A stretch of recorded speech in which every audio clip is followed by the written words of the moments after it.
வணக்கம் மக்களே. இன்றைக்கு வெளிப்படுத்தின விசேஷம் 8ஆம் அதிகாரம். அவர் 7ஆம் முத்திரையை உடைத்தபோது பரலோகத்தில் ஏறக்குறைய அரை மணி நேரம் அளவும் அமைதல் உண்டாயிற்று. பின்பு தேவனுக்கு முன்பாக நிற்கிற 7 தூதரையும் கண்டேன். அவர்களுக்கு 7 எக்காலங்கள் கொடுக்கப்பட்டது. வேறொரு தூதனும் வந்து தூபம் காட்டும் பொற்கலசத்தை பிடித்து பலிபீடத்தின் படியிலே நின்றான். சிங்காசனத்திற்கு முன்பாக இருந்த பொற்பீடத்தின் மேல் சகல பரிசுத்தவான்களுடைய ஜெபங்களோடும் செலுத்தும்படி மிகுந்த தூப வர்க்கம் அவனுக்கு கொடுக்கப்பட்டது. அப்படியே பரிசுத்தவான்களுடைய ஜெபங்களோடும் செலுத்தப்பட்ட தூப வர்க்கத்தின் புகையானது தூதனுடைய கையிலிருந்து தேவனுக்கு முன்பாக எழும்பிற்று. பின்பு அந்த தூதன் தூப கலசத்தை எடுத்து அதை பலிபீடத்தின் நெருப்பினால் நிரப்பி பூமியிலே கொட்டினான்.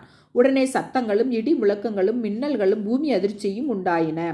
அப்பொழுது 7 எக்காலங்களையுடைய 7 தூதர்கள் எக்காலம் ஊதுகிறதற்கு தங்களை ஆயத்தப்படுத்தினார்கள்.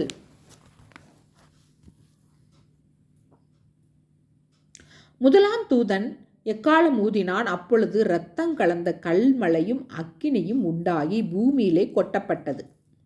அதனால் மரங்களில் 1/3 பங்கு வெந்து போயிற்று, பசும் புல்லெல்லாம் எரிந்து போயிற்று. 2ஆம் தூதன் எக்காலம் ஊதினான். அப்பொழுது அக்கினியால் எரிகிற பெரிய மலை போன்றதொன்று சமுத்திரத்திலே போடப்பட்டது. அதனால் சமுத்திரத்தில் 1/3 பங்கு இரத்தமாயிற்று. சமுத்திரத்தில் இருந்த ஜீவனுள்ள சிருஷ்டிகளில் 1/3 பங்கு செத்து போயிற்று. கப்பல்களில் 1/3 பங்கு சேதமாயிற்று. 3ஆம் தூதன் எக்காலம் ஊதினான். அப்பொழுது ஒரு பெரிய நட்சத்திரம் தீவெட்டியைப் போல எரிந்து வானத்திலிருந்து விழுந்தது. அது ஆறுகளில் 1/3 பங்கின் மேலும் நீரூற்றுகளின் மேலும் விழுந்தது.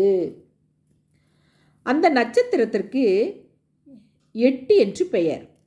அதனால் தண்ணீரில் 1/3 பங்கு எட்டியைப் போல கசப்பாயிற்று. இப்படி கசப்பான தண்ணீரினால் மனுஷரில் அநேகர் செத்தார்கள்.